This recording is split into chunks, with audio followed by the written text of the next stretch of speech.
মানসিক রোগের সমাধান জানার পরেও তোমরা সুস্থ হতে পারছো না। আদৌ কেন জানো? আমি প্রায় ভিডিওতে আমি দেখে আসছি যে এত আমি ভিডিও করে যাচ্ছি, তারপরে মানুষ রিকভার হতে পারছে না। আদৌ কেন? কিছু মানুষ 100% মানুষের মধ্যে ম্যাক্সিমাম 75% মানুষ রিকভার হয়ে যাচ্ছে, বাট 25% মানুষ তারা কোনোভাবে এখান থেকে রিকভার হতে পারছে না। কেন? তারা তো সব সমাধান জানে, তারপরেও তারা কেন রিকভার হতে পারছে না?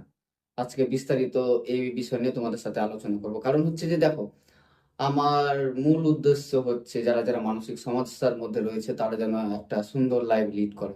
কিন্তু কিছু কিছু যখন আমি কমেন্ট গুলো দেখি তখন আমি ভাবি তাদের তো কোথাও একটা ভুল হচ্ছে। তো আজকের ভিডিওটা তাদের জন্য যারা এখনো পুরোপুরি সুস্থ হতে পারেনি মানসিক সমস্যা থেকে। সে যে কোনো সমস্যা হোক না কেন, অ্যাংজাইটি, ওসিডি, ফোবিয়া, যাই হোক। তো টোটাল গল্পটা আজকে আমার সাথে মিলানোর পরে তোমাদের গল্পগুলো শেয়ার করবো, যাতে তোমাদের এখান থেকে রিকভার হতে অনেকটা হেল্প হয়। কারণ তুমি যদি না জানো, না বোঝো, তাহলে তো এখান থেকে রিকভার হতে পারছো না। কারণ হচ্ছে এত মানুষ যে এখান থেকে রিকভার হচ্ছে তারা তো আর এমন কোনো আহামরি কিছু করছে না। ধীরে ধীরে তারা এখান থেকে রিকভার হচ্ছে। তো আমি যেগুলো মানুষের ভুলগুলো ধরেছি যে না আদৌ তারা কেন রিকভার হতে পারছে না, আজকে এই বিষয় নিয়ে তোমাদের সাথে আলোচনা করবো। কারণ আমি চাই যে তোমরা রিকভার হও। কারণ এই যে মানছি যে মানসিক সমস্যা রিকভার হওয়ার পরে যে একটা সুন্দর লাইফ তোমাদের জন্য ওয়েট করছে, যেটা তোমরা এখনো খুঁজে পাওনি। আমি চাই যে আজকের ভিডিওটা আমি ভালোভাবে বোঝানোর চেষ্টা করবো, যাতে তোমরা এই সমস্যা থেকে ধীরে ধীরে রিকভার হও। কারণ এই যে নরক যন্ত্রণা, মানসিক সমস্যাতে যারাই থাকে তারা একমাত্র জানে যে কষ্টটা কতখানি। আবার যারা এখান থেকে রিকভার হয়ে যায় না, তারাও জানে যে লাইফটা কত সুন্দর। তোমরা যারা যারা এই মানসিক সমস্যাতে কষ্ট পাচ্ছ না, তোমাদের উদ্দেশ্যে একটা কথা বলি। দেখো, আমি মানছি তোমাদের এখন প্রচুর কষ্ট হচ্ছে, বাট ভেঙে যেও না। কারণ তোমরা ভেঙে পড়লে হবে না। আর আমি এইটুকু গ্যারান্টি দিচ্ছি যে মানসিক সমস্যা থেকে সব মানুষই রিকভার হয়। কারো হয়তো অল্প সময় লাগে, আবার কারো হয়তো বেশি সময়। কিন্তু একটা জিনিস মাথায় রেখো, একটা সুন্দর ভবিষ্যৎ তোমাদের জন্য অপেক্ষা করে রয়েছে। জাস্ট শুধু ধীরে ধীরে বিষয়গুলো বোঝার পরে অল্প অল্প করে রিকভার হও। কারণ তোমরা যদি না বোঝো, এখান থেকে রিকভার হতে পারছো না। আর যদি রিকভার না হতে পারছো, এই কষ্টের মধ্যে থাকতে হচ্ছে। তো আজকে আমি আমার গল্প দিয়ে তোমাদেরকে বোঝানোর চেষ্টা করবো। আর আজকের কথাগুলো দরকার পড়লে লিখে রাখবে, কারণ আজকের কথাগুলো তোমাদের প্রত্যেকটা দরকার রয়েছে। অনেকেই আমাকে অনেক কমেন্ট করে, তারা বলে দাদা চিন্তা বেশি আসছে, ঘুম হচ্ছে না, এটা সেটা যতটা পারবো আমি বোঝানোর চেষ্টা করব। আর এই ভিডিওর নিচে অবশ্যই তোমাদের সমস্যাগুলো আমাকে বলবে। আমি ভালোভাবে বুঝিয়ে তোমাদেরকে একটা কমেন্টে রিপ্লাই করব। যেটা হয়তো মিস হয়ে যাবে, যাদের হয়তো সমস্যাগুলো হয়তো তাদের সমস্যা কিছু কিছু মানুষের ভিন্নও হতে পারে। তো তাদের যদি কথা আজকে না বলি, তোমরা অবশ্যই কমেন্ট করে দিবে। বাট আজকের কথাগুলো যদি তোমার ভয় থেকে সমস্যা হয় বা দুশ্চিন্তা থেকে, এই দুটোর জন্য বেস্ট ভিডিও হতে চলেছে এটা। তোমরা একটা জিনিস খেয়াল করে দেখো, আমাদের যে মূল সমস্যাটা না, ভয় আর দুশ্চিন্তা থেকে।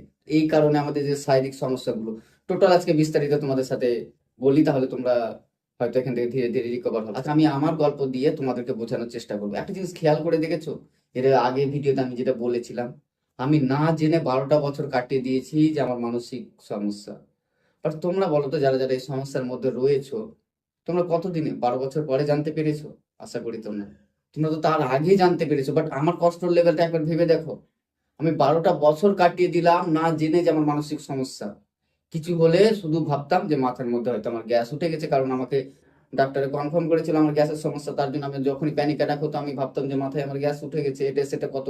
এবার গ্রামের মানুষের যেটা বলে বা জানে বা বোঝে সেটাই বলতো মাথায় গ্যাস উঠে গেছে। যখন প্যানিক অ্যাটাক হতো তখন তো আমরা বুঝতাম না, কোথাও গেলে মাথা ঘোরা, এটা সেটা। আমি ভাবতাম যে হয়তো আমার লাইফ এখানে শেষ, আমি আর বেশি দিন বাঁচবো না। এই নিয়ে কিন্তু 12টা বছর আমি কষ্ট করে কাটিয়ে দিয়েছি। তারপরে এখন রিকভার হওয়ার পরে আমি কি বলছি, সত্যি আমার মানসিক রোগ হয়েছে তো অনেকটা ভালো।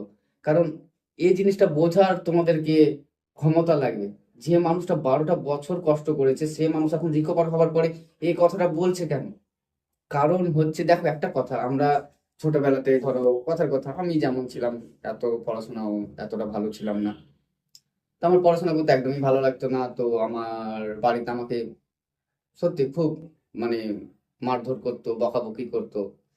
তো অনেকেই আছে না যারা পড়াশোনা করতেই চায় না, বাট তারা এখন হয়তো একটা ভালো লেভেলে চলে এসেছে, সাপোজ ধরে নাও ভালো একটা জব করছে বা ভালো একটা জায়গাতে রয়েছে। এবার তাদেরকে তুমি জিজ্ঞেস করে দেখো তো, যে ছোটবেলাতে মা বাবা যে তাকে মেরেছিল, সেটা ভুল করেছে নাকি ঠিক, সে কি বলবে? বলবে ঠিক করেছিল। তাহলে এবার তুমি জিনিসটা ভেবে দেখো, আর যদি বাবা মা ছোটবেলাতে যদি আমাকে মারধর না করতো, সে তো কথার কথা, ওই যে জব, যে ভালো একটা জব করছে সে তো কখনোই পেতো না, পেতো কি? কখনোই পেতো না।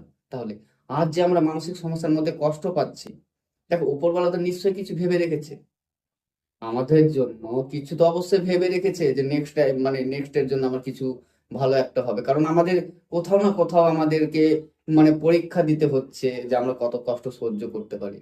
আমি এটাও মানি উপরওয়ালা আমাদেরকে ততটাই কষ্ট দেয় যতটা আমরা নিতে পারবো। এমনটা হয় না যে তোমাকে তোমার লেভেলের থেকে বেশি কষ্ট দিচ্ছে। তুমি বলো না তোমার কষ্ট হলে তুমি সহ্য করতে পারছো না? কষ্ট হলে তুমি সহ্য করে নিচ্ছ, আর উপরওয়ালা জানে যে তুমি এই কষ্টটা সহ্য করতে পারবে, এর জন্য তোমাকে এই সমস্যাটা দিয়েছে। কারণ আজ যে তোমরা এই কষ্টগুলো ফেস করছো, যে কোনো বিনিময়ে তুমি ভেবে নাও, জাস্ট তোমরা যে কোনো স্ট্রাগল করছো কোনো কিছু বিষয় নিয়ে, যে কোনো বিষয় নিয়ে তুমি স্টাডি করছো, যাই করছো টোটাল, এর ভবিষ্যৎ ভালো কিছু হয় না? অবশ্য হয়। তো তোমাদেরকেও এটা বলবো যে মানসিক সমস্যা যা কষ্ট তুমি পাচ্ছ না, এর উপহার অবশ্যই তোমার উপরওয়ালা তোমার জন্য রেখে দিয়েছে। যেটা হয়তো তুমি আজ, মানছি যে তোমার কষ্টের মধ্যে রয়েছে, অনেকে অনেক রকম কমেন্ট করো, অনেক কষ্টের কথা বলো, বাট একটা জিনিস খেয়াল করো, দেখো আসি মূল পয়েন্টে, যে আমাদের কি কি ভুলের কারণে আমরা এখান থেকে রিকভার হতে পারি না। আমি প্রথমত ভুল খুঁজেছি মানুষের তাড়াহুড়ো। এত তাড়াহুড়ো কিসের ভাই? এত এত সময় যে তোমরা কাটিয়ে দিয়েছো, ম্যাক্সিমাম কারো 2 বছর, 5 বছর, 10 বছর, এত সময় তো চলে গেছে। এই যখন জানলে যে তোমার এই সমস্যাটা, সমাধানও জেনে নিলে, তারপরে ছটফট করার কি আছে?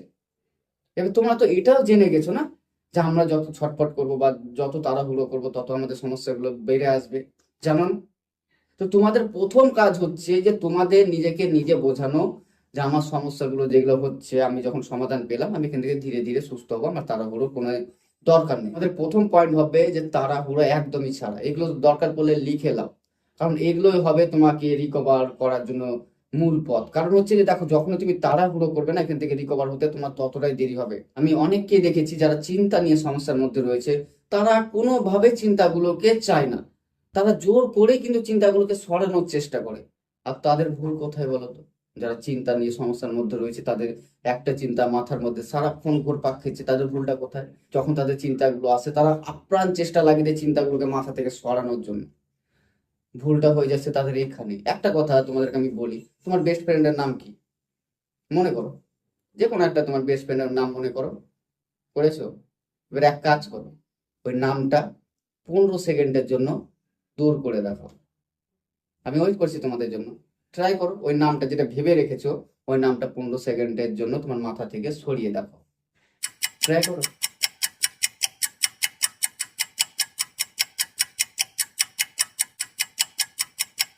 আশা করি তোমরা বুঝতে পারলে যে তোমার চিন্তাটা কেন যাচ্ছে না, এই কারণে। তো তোমাদের কি ঘটেছে তোমার সাথে যখন আমি চিন্তাটা সরাতে বললাম বা নামটা সরাতে বললাম, অবশ্যই আজকে কমেন্টে জানিয়ে যাবে যে তোমার কি ঘটেছিল। আর এই কারণে কিন্তু তোমাদের চিন্তাগুলো যাচ্ছে না।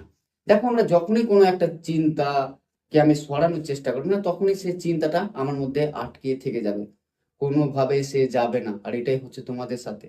আর আগে যে নামটা সরাতে বললাম তারপরে সরলো না, তো কেন সরলো না এটা বুঝে গেছো আশা করি। এটা পয়েন্টটা লিখে রাখো, ভবিষ্যতে কাজে লাগবে, যে চিন্তা আসলে কি করা লাগবে, ভয় আসলে কি করা লাগবে, তাহলে ধীরে ধীরে ডেভেলপ হতে পারবে। তারপরে যারা শরীর নিয়ে ভয় পায়, একটা জিনিস খেয়াল করে দেখেছো, কোন টেস্টটা তোমরা করাওনি মানসিক সমস্যাতে?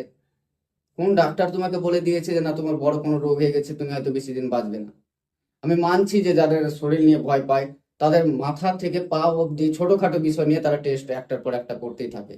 আজ হয়তো মাথায় কোনো সমস্যা হলো, সে টেস্ট করালো, ঠিক আছে, 2-1 দিন ভালো যাচ্ছে, তারপরে 3 দিনের দিন যায় তাই, তারপরে আবার কোথায় একটা কনভার্ট হয়ে গেল, হয়তো মাথা থেকে তখন পেটের মধ্যে কোনো একটু সমস্যা হলো, পেটে একটু গুড়গুড় করছে, একটু গ্যাস হচ্ছে, ওখানে সমস্যা, ওখান থেকে আমার আলসার হবে, ক্যান্সার হবে, এটা হবে, সেটা হবে, মানে সে নিজেই একটা কল্পনা তৈরি করতে শুরু করে। মানে ডাক্তার তো তাদেরকে কিছু বলে না, সে নিজেই একটা কল্পনা তৈরি করতে, মানে কল্পনার মধ্যে থাকে, যে সে কল্পনা করতে শুরু করে যে আমার এটা থেকে ওটা হবে, ওটা থেকে এটা হবে, সে নিজে নিজে প্যানিক করতে শুরু করে ভেতর ভেতর। তাহলে এবার তোমরা তো জানো যারা মানসিক সমস্যার মধ্যে রয়েছে তাদের তো কি কি সমস্যা হতে পারে। আর তোমরা এটুকু তো জানো যে উপরবেলা যদি ডাক আসে তোমার পাশে, হাজারো ডাক্তার যদি তোমাকে ট্রিটমেন্ট করে বা দাঁড়িয়ে থাকে, তুমি টিকতে পারবে না। তাহলে তো যাদের যাদের ভয় হচ্ছে তাদের মূল কাজ হবে ভয়ের মুখোমুখি করা। ভয়ের মুখোমুখি না হলে কিন্তু ভয় কখনোই যাবে না। অনেকে আছে যারা ছোটখাটো বিষয়গুলো তারা বলে, দাদা আমার লিফট ফোবিয়া রয়েছে, আমার এরোপ্লেন ফোবিয়া রয়েছে, যারা এরোপ্লেনে চড়তে ভয় পায়, লিফটে চড়তে ভয় পায়। এবার একটা কথা বলি, এগুলো কিন্তু আমি কিছু কিছু জিনিস দেখেছি যেগুলো মানসিক সমস্যার মধ্যেই পড়ছে না। অনেকে রয়েছে, দাদা আমি এরোপ্লেনে আমি প্রথমবার চড়বো তো আমার প্রচুর ভয় হচ্ছে। দেখো এটা বললেন আমিও চড়িনি, তো আমার হয়তো ভয় লাগার কথা। সবকিছু কিন্তু মানসিক সমস্যার মধ্যে পড়ছে না। এবার তুমি ভাবো, এবার কেন আমি বলবো যে সবকিছু মানসিক সমস্যার মধ্যে পড়ছে না? অনেক বড় বড় যেগুলো টাওয়ার থাকে তার উপরে মানুষ কাজ করে, তুমি পারবে? পারবে না না চড়তে বড় বড় টাওয়ার গুলোতে? তাহলে কি টাওয়ার ফোবিয়া রয়েছে? সবকিছু সবার দ্বারাই হয় না, আর অবশ্যই সবকিছুই হবে, কিন্তু তোমাকে ধীরে ধীরে প্র্যাকটিস করতে হবে। না এই না যে তুমি সবকিছুকে মানসিক রূপে দেখবে।